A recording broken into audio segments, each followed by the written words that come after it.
probably wanting to figure out how you could change your OEM back tail lights into whatever you guys choose. So I'm gonna make a brief explanation. This plug here, that's where it plugs onto all the lights on the back of your tail lights. And when you guys want to remove this, you could see there's like 4 metal pieces that are sticking out like this, and there's bolts that go on there, and they're about 8 millimeters of size, and there's 4 of them, just as you can see. Now I'm gonna ask you guys to follow me and I'll show you guys what I mean. I'm gonna be installing an air oil separator, but not right now.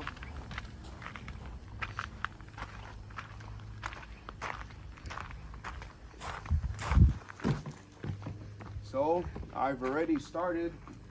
This is the new one that I bought. This is not an OEM, this is an aftermarket tail light.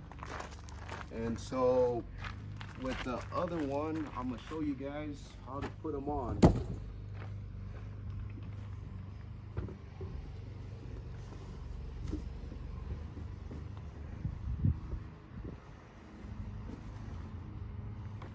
Okay, so you got your aftermarket tail light here. You can tell because I got the smoked tail lights.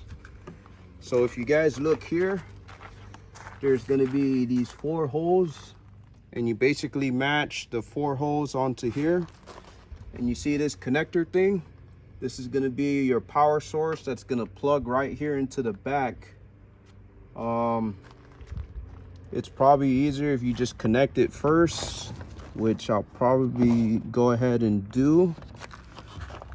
And you guys won't be able to see because it's probably easier if I just hold that. And I'm actually just gonna put the 4 metal pieces into the hole or through it. And you can tell that once it goes in, see, just like that, all 4 pieces are in. And I have the screws that are right here. They're basically 8 millimeters, and you would want to hand tighten these first on all 4 of them. Make sure you push your hand up against the tail light so that all of it can get seated in properly. And shout out to the camera woman. Could have not done this without her, because it's hard for me to record and work at the same time. So just like so, I'll do this last, the power source to the tail light. I know guys, it's kind of hard to see, but like the same way how I'm installing it, it's the same way to remove it. There's not too much of a difference. You're just kind of repeating and doing the process over depending on what step you are, whether you're trying to remove it or put the new one in. So you want to hold that back, hold this back, that way you get enough clearance so that when you're working, it's going to be a lot easier for you. And you guys don't want to over tighten this. You just want to, because I'm using this small one here, and that's the size you'll need. Make sure you guys use a long one, because see, this long one, it can reach the bolt without getting stuck in between that metal right there. And just make sure you guys are pushing up against this, so as you're tightening it,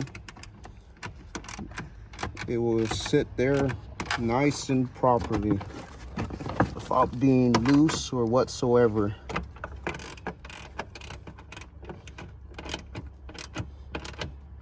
And like I said, you don't want to overdo it, because you don't want to strip the bolt or make it too tight where you break something. So just nice and snug right there. And you'll be able to tell when it has that snug feel, because it'll feel like the resistance is pretty hard. And once you get that, it's pretty much snug and ready to go.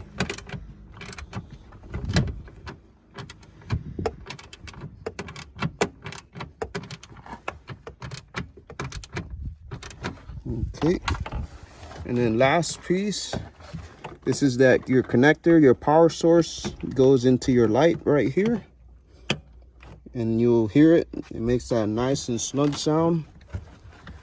I did, oops, make sure you always want to put everything back just the way how you got them. So there, that goes back there. We're gonna close this up.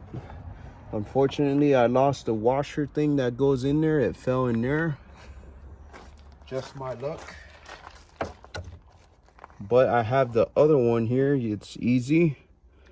You just kind of pull it back in the hole here, and the hole to your cover.